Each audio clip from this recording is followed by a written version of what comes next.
विकास जी से पहले हम यहाँ पर संपर्क साधे, पहले यहाँ पर जो अपडेट्स आ रही है हम उसका भी यहाँ पर रुख कर लेते हैं। महाराष्ट्र रुझानों में महायुति काफी आगे निकल गई है। महाराष्ट्र में एनडीए 81 सीटों पर आगे चल रही है और साथ ही साथ एमवीए अगर हम बात करें महाविकास आघाड़ी की तो 54 सीटों पर आ गए। बिल्कुल। और विकास चंद्रा, जो बात यहाँ पर अभी हमारे पैनलिस्ट कह रहे थे, क्या आपको लगता है कि इस टैली के पीछे एक बड़ी वजह बीजेपी की वो रणनीति भी है कि जो हरियाणा का फैक्टर था, नॉन जाट फैक्टर, उसको ही महाराष्ट्र में लॉन्च कर दिया जाए, गैर मराठा फैक्टर?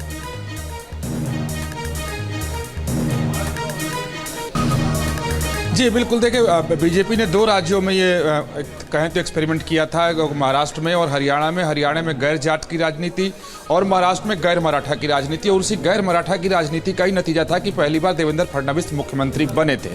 क्योंकि आप देखें कि मराठों की अगर राजनीति देख लें तो जैसा बताया जा रहा था और बिल्कुल सामने हैं सारे आंकड़े कि जनसंख्या चाहे उनकी जितनी हो, लेकिन आप देखें उनका वर्चस्व महाराष्ट्र में किस कदर है। तो जो गैर मराठा जातियां हैं उसको साधने में बीजेपी जुट गई और उस साइकोलॉजी का फायदा उठाने में लग गई कि बाकी लोग अपने को दमित समझते हैं, अगर हम उनके लिए आगे बढ़ेंगे तो हमारे साथ वो चले आएंगे। तो पहली बार बीजेपी वहां कामयाब हुई थी, जैसे हरियाणा में भी कामयाब हुई। तो निश्चित तौर पर एक बहुत बड़ा फैक्टर है। और इस चुनाव में भी गैर मराठा की राजनीति बीजेपी ने खोलकर की। और जब सीटों का बंटवारा हुआ तो चाहे वो एकनाथ शिंदे हो या अजीत पवार हो, उन लोगों को खाते में उन तमाम सीटों को बीजेपी ने डाला और देने की कोशिश की जो मराठा बाहुल्य है कि आप लोग जाएं, मराठा हैं, आप चुनाव जीत कर आए, गैर मराठी सीटों पर अब हम उतरते हैं और गैर मराठा राजनीति हम करते हैं। और यहाँ एक बात और बताना मैं चाहूंगा, अभी चर्चा चल रही थी कि आखिर महाराष्ट्र में मुख्यमंत्री कौन बनेगा। तो बीजेपी की एक रणनीति जो मुझे समझ में आई है, और बीजेपी के एक बहुत बड़े संगठन के नेता उन्होंने साफ तौर पर कहा, ऐसे बात करते हुए ऑफ रिकॉर्ड में, कि अगर बीजेपी 90 सीटों तक सिमट जाती है तो एकनाथ शिंदे सीएम होंगे। अगर बीजेपी का आंकड़ा 100 से ऊपर 105 तक पहुंचता है तो फिर बीजेपी का मुख्यमंत्री होगा। उनका कहना था कि अगर 90 तक हम सिमट जाते हैं तो फिर हम एकनाथ शिंदे पर दबाव नहीं बना पाएंगे, क्योंकि उनकी ताकत बढ़ जाएगी और दूसरे राजनीतिक विकल्प खुले होंगे। लेकिन हम 105 तक अगर हम पहुंच गए तो फिर बीजेपी का व्यक्ति ही वहां पर मुख्यमंत्री होगा। विकास चंद्रा ने अभी कुछ देर पहले बताया था कि बीजेपी का जो अंदरूनी आकलन है उसके मुताबिक वो मानकर चल रहे हैं कि 105 सीटें उन्हें मिल जाएंगी। तो बीजेपी जो खुद मानकर चल रही है उसी के आधार पर अगर फैसला होगा तो देवेंद्र फडणवीस अगला चेहरा, अगर वो बहुमत में आते हैं तो। हाँ, बिल्कुल सही कहा आपने। पिछला एक्सपेरिमेंट भी उन्होंने देखा देवेंद्र फडणवीस को करके और वो अच्छा रहा। तो हमें लगता है कि अगर 105 से ऊपर जाते हैं तो वर्चस्व रहेगा। और एकनाथ शिंदे के लिए ये विकल्प खुला। मैंने सवेरे भी कहा था कि अभी ये सब चीज़ें होंगी, चुनाव के नतीजे आने के बाद कौन किस तरफ जाएगा और क्या होगा, ये अगले 3 दिन देखने की ज़रूरत है महाराष्ट्र पे खास करके।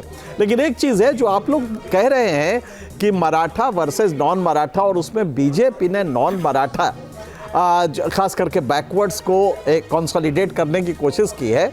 अपर कास्ट तो उनको देता ही है, लेकिन यहाँ पे देखिए कांग्रेस का वो रहा क्या, जिसकी जितनी हिस्सेदारी संख्या भारी उसकी उतनी हिस्सेदारी, और ये बैकवर्ड को मुतासिर किया है पूरे देश में। लोकसभा चुनाव में अगर आप देख रहे हैं कि बीजेपी सीटें लूज की, कुल परसेंटेज भी कम हुआ, तो उसका एक ही वजह था, और कांग्रेस का बढ़ा, तो उसके पीछे बैकवर्ड रिजर्वेशन को लेके जो राहुल गांधी ने ये पूरा चला था, ये उसकी वजह से था।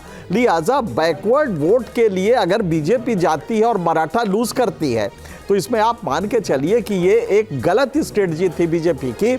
और बैकवर्ड दूसरी बात कि मराठा खुद ही मांग रहा है अपने लिए रिजर्वेशन, वो भी बैकवर्ड के लिए ऐतराज का सबब है। तो हमें लगता है कि बैकवर्ड का ये जो खेल बीजेपी ने वहां पे किया है, इससे उसको वोट तो नहीं मिलेंगे, बल्कि ये कांग्रेस की तरफ शिफ्ट करेगा वोट बैकवर्ड का। लेकिन जो टैली है वो बता रही है कि वोट बीजेपी को मिल रहे हैं, उसके गठबंधन को मिल रहे हैं। शुरुआती रुझान है। देखिए, इसीलिए कह रहा हूं कि थोड़ा सा वेट कर लीजिए। थोड़ा सा वेट के बाद चीजें शायद बदले और ना भी बदले। तो हमें लगता है कि ये एनालॉजी जो है ना, ये थोड़ा देखना पड़ेगा कि क्या वो बैकवर्ड वोट्स कांग्रेस के पास नहीं जाएंगे, क्योंकि उसका तो फोकल थीम ही है दोनों इलेक्शन का, लोकसभा का लीजिए आप लीजिए, वो है कि बैकवर्ड को उनकी संख्या के हिसाब से रिजर्वेशन दीजिए। ठीक है, तो हमें लगता है कि उसमें बीजेपी की स्ट्रेटजी शायद गलत साबित हो। ठीक है, इससे पहले कि हम विलास आठवले का रुख करें, संजीव जी आपकी बात पर कुछ रिएक्ट करना चाह रहे थे इनके साथ। संजीव जी का एक क्विक रिएक्शन, फिर विलास का हम रुख करेंगे। संजीव जी। नहीं, बस मैं 2 पॉइंट्स कहना चाह रहा हूँ। एक तो ये जो बात हो रही है बैकवर्ड्स पे फोकस की, वो बिल्कुल सही बात है कि लोकसभा चुनाव में बैकवर्ड्स और का संविधान खतरे में वाला मुद्दा खासा चला, स्पेशली दलितों में और पिछड़ों में।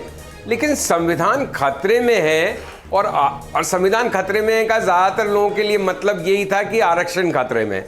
वो मुद्दा कहीं ना कहीं विधानसभा चुनावों में हरियाणा में भी नहीं दिखा और यहाँ भी नहीं दिख रहा।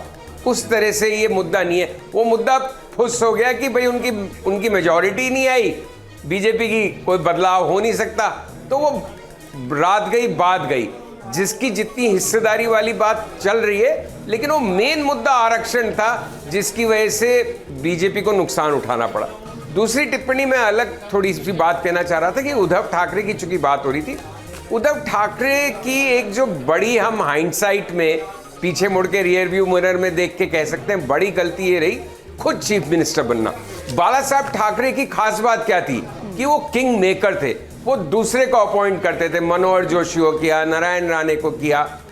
यहां उद्धव ठाकरे जब खुद गद्दी पे बैठ गए तो उनका जो वो होल्ड था या ग्रिप थी पार्टी पे, या वो कह सकते थे अच्छा तुम हटो तुम बैठो तख्त पे, वो बात खत्म हो गई और वो पूरा एक बगावत का उन्होंने मौका दे दिया शिंदे एंड कंपनी को। तो वो अगर ये नहीं साधने की कोशिश करते कि मैं ही मुख्यमंत्री बनूं, वो शायद एक टैक्टिकल शिवसेना जैसी पार्टी के लिए गलत टैक्टिक्स और स्ट्रैटेजी हो गई।